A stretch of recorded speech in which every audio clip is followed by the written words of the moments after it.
Anyway, guys, apparently we had something massive happen today, and I have not actually taken a look at this yet, so this is going to be completely new news to me. Apparently, a member of Congress is speaking on the House floor.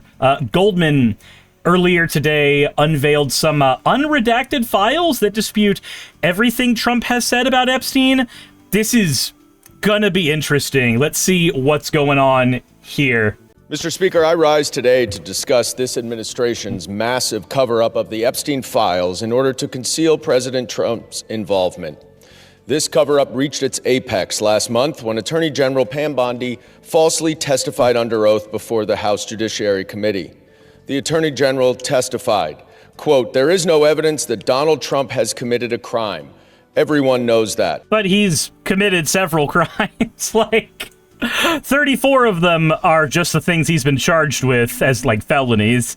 But anyway.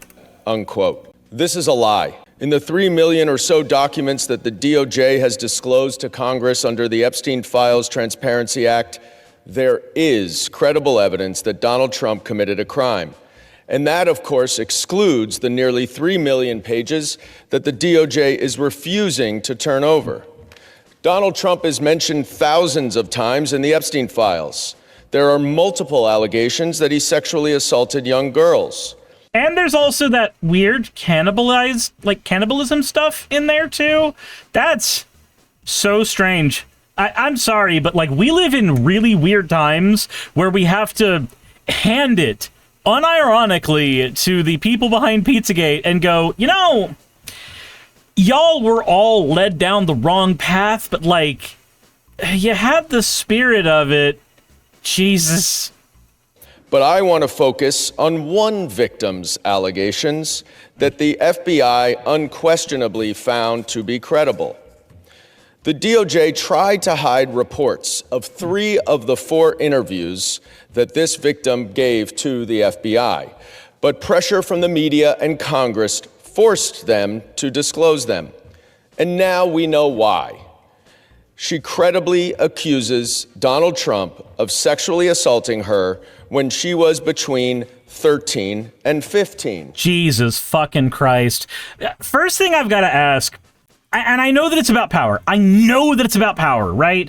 Because, like, people who are blatantly, like, unattractive to people who do sexual assault still do sexual assault. But, like, what is the fucking appeal where a child is concerned? It's literally just the fact that you can flex, that you can do something that is so astronomically heinous and you have the money and power to make sure that nothing bad happens to you? Is that... Like, it can't just be that. It can't boil down to, quite literally, the most childish of motivations, which are literally, I could do it, so I did. There's gotta be something else there. But I'm very, very quickly coming to the realization that it's not. It's just people exercising power in an incredibly abusive, fucked up way. In each of her interviews, this victim recited the same account of her interaction with Donald Trump. On August 7th, 2019, she explained that she was between 13 and 15 when she was left alone with Donald Trump, who, quote, mentioned something to the effect of, "Let me teach you how little girls are supposed to be." Jesus fucking Christ, what? Trump unzipped his pants and put her head down, quote, down to his penis, bit the S out of it. Trump struck... This is the one that Jassa was talking about then, right? Because Jassa mentioned that there's a credible report from the Biden FBI that a victim as a 13-year-old bit Trump on the dick. That seems to be what this is. The victim and said words to the effect of, "Get this little B the hell out of here." The victim advised that she bit Trump's penis because he disgusted her. Honestly, good fucking call. No, that is the right call. That piece of shit sexually assaults a child. Child goes, "You know what? I don't have a lot of power in this situation, so I'm gonna do what I can do, and what they can do is bite the fucking mushroom. Cause him extreme pain. This is like, have you guys seen the anti-rape devices where it's like a spiked canal that women can put up their area? And so, like, if an assailant tries to do something, it just grips them horribly, and suddenly they are in excruciating pain, and it gives the victim a chance to escape. Let me see if I can find it real quick. Yep, here it is. Here it is. The picture's a little blurry, but yeah, that's what it is. It is a thing where if somebody tries to assault you, they go down there, and it sticks in, and it just starts fucking ripping their shit apart. It is absolutely horrifying, but if you're gonna rape somebody, I'm sorry, but this is the least of what you fucking deserve. She provided some additional details in the next interview 2 weeks later, and then a month later, she met again with the FBI and asked, quote, what the point would be of providing the information at this point in her life when there was a strong possibility nothing could be done about it. She didn't speak to the FBI again.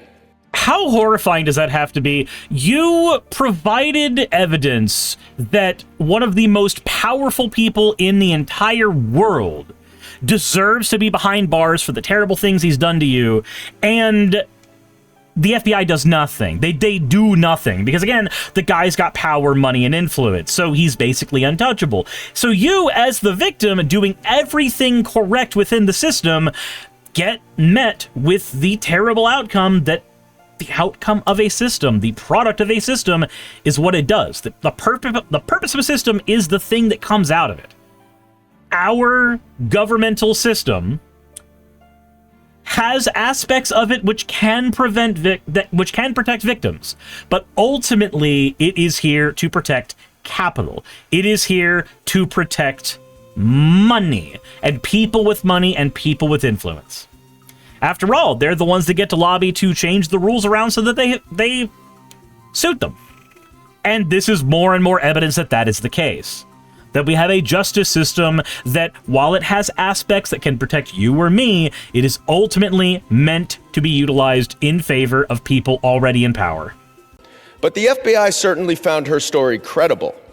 In a 21-page PowerPoint presentation that the FBI made to prosecutors, they included this victim's testimony. They would not have done so if they did not find the evidence credible, which means that Attorney General Bondi lied when she stated under oath that there is no evidence that Donald Trump committed a crime. Somebody from Trump's cabinet lying to protect Trump? Say it isn't so. Somebody, please, call the press.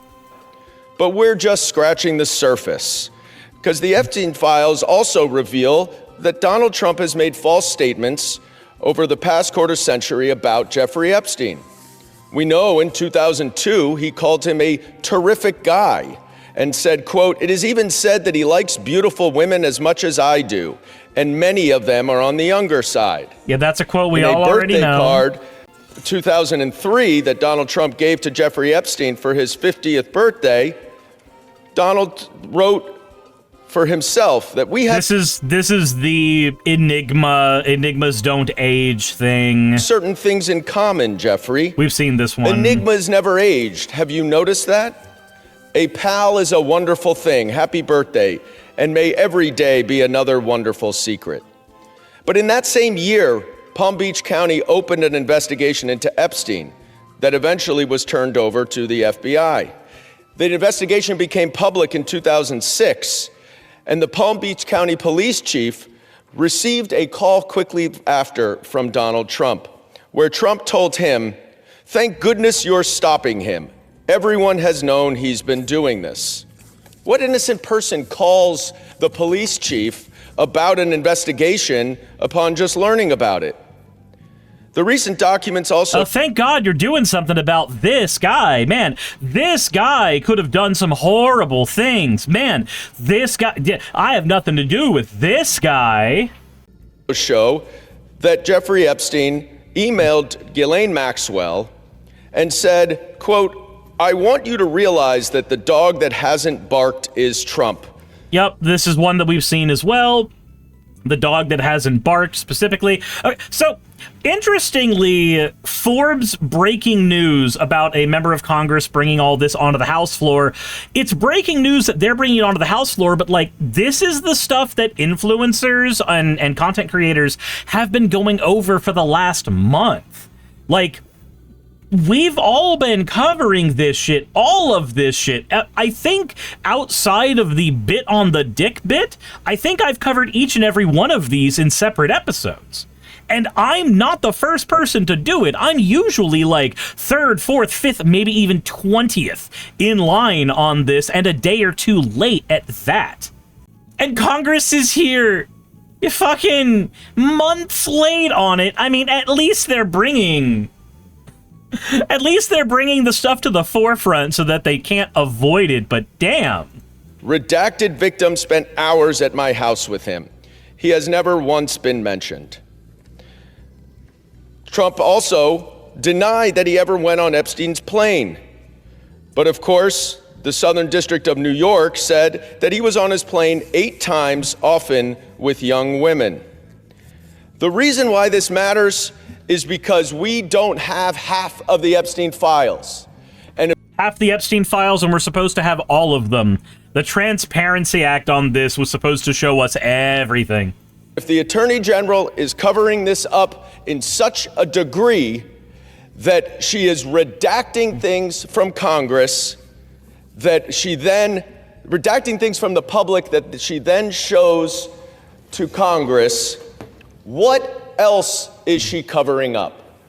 And I would just show that this document here was redacted to the public, it was unredacted to Congress, and it completely disputes everything that Donald Trump has said about Jeffrey Epstein, about what he knew about the allegations, about his Can I enhance this? Can I enhance voice boost? No. I need quality 1080p. Okay, so let's see what we're looking at here. Below was rejected. Spoken to Alan Garten, Trump's attorney.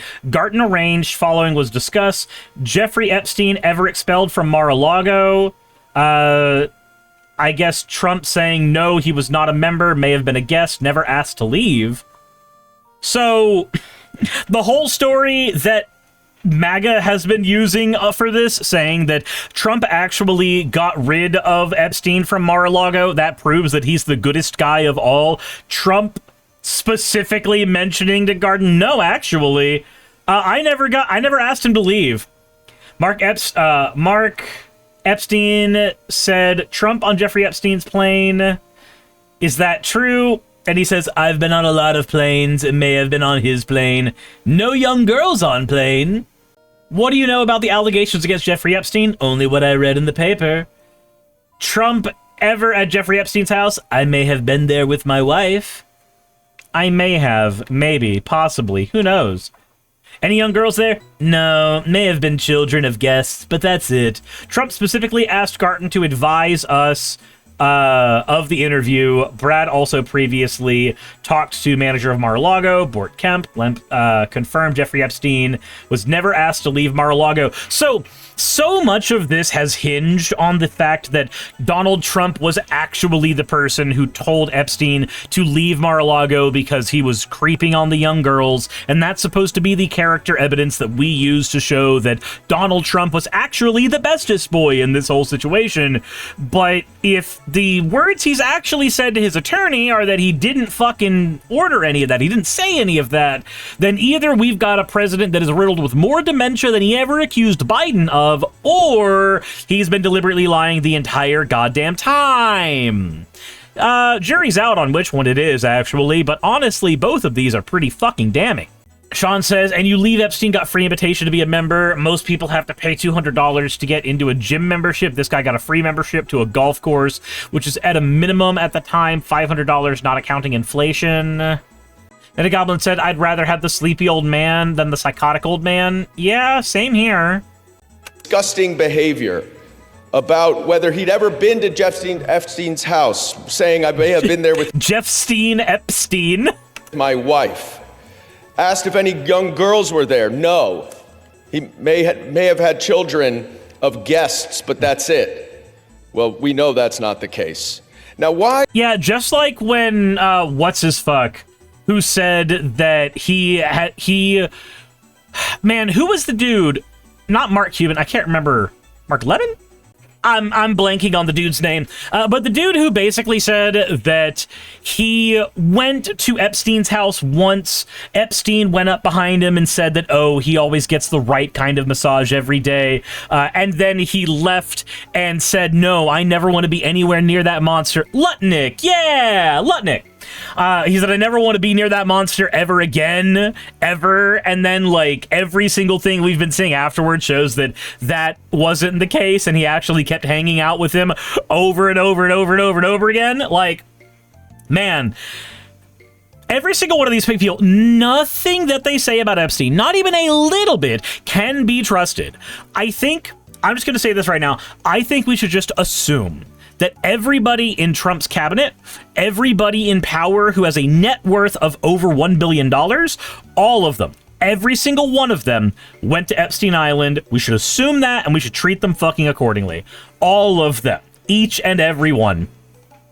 Whether or not that is the case, don't know, don't care. Much like how when you enter a bad neighborhood, you lock your doors and windows just in case, even though statistically you might not actually have anything bad happen to you, but it's a good idea to make sure that your stuff is secure. I say we do the exact same thing with anybody with a modicum of power, influence, and money in Congress or in business. It is just a good enough bit of principle that they probably had something to do with Epstein, probably something to do with the island, probably a good idea not to trust a goddamn word coming out of any of their mouths. And each and every one that tries to claim that they are the good one that are trying to get the information out there for all of us, I'm sorry, if you are collateral damage, I can't trust you either. That's probably my policy on this one. Call it a reactionary, self-defensive policy, but I think it is a policy that I can hang my hat on really, really, really, really, really, really well. Because it seems like it's going to be a safe one. Anselin says, Dear Santa, you forgot my death ray again this year. Yeah, you know what? Stewie would never let this happen. Stewie Griffin would solve all of this very quickly. Hey, you made it to the end. I want to give an extra thanks to the patrons who allow me to do this full time. I want to thank Aaron Rail, Astral, Britzkrieg, Jemshin, Poundini, Red Joker, Victoria, Jonas, Craig, Tarika, Fireshard, Smiling GM, John, Dren Hadamada, Creeper, Sagitta, you know I'm not saying that last part, Sylvie Snow, Valis of Seraph, Ottoman Angel, Rooster Rachel, and Fire Panda, who are all my $20 and up patrons.